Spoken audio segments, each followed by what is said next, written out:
We begin in Ukraine, where sporadic fighting rages between Kiev and pro-Russian rebels, despite a negotiated truce. Shelling and gunfire blasts outside a rebel-held city, claiming lives and property.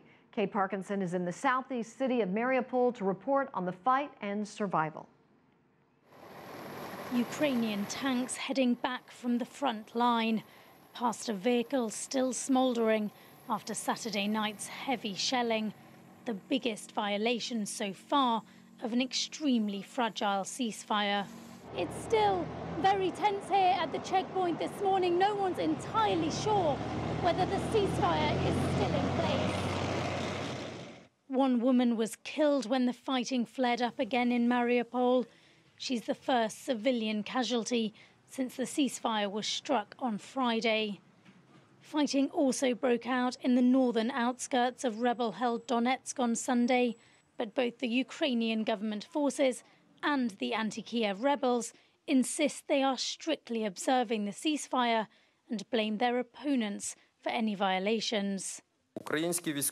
Ukrainian troops are in full compliance with the truce conditions and ceasefire. At the same time, over the past 24 hours, some of our checkpoints were shelled by the terrorists. For instance, positions of Ukrainian servicemen near Mariupol were shelled. But for these families squeezed into this one small house, the ceasefire is already over. They moved here to stay with relatives because their apartment is close to the front line, and the heavy shelling on Saturday night was too close for comfort. My father phoned me and he said, "Daughter, don't worry, everything is okay." He said, "We lived through war and you will live through this." And I said to him, "Papa, you lived through it, but I don't want us to live through it. And my children, I don't care about me, but I don't want my children to live through it. I don't want them to hear it." But even here, they say they don't feel safe.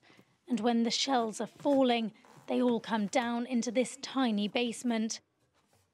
11 people took shelter in here last night as the fighting raged. There may be a ceasefire in place, but this family tells me it still feels like war. Kate Parkinson, CCTV, Mariupol, in southeastern Ukraine.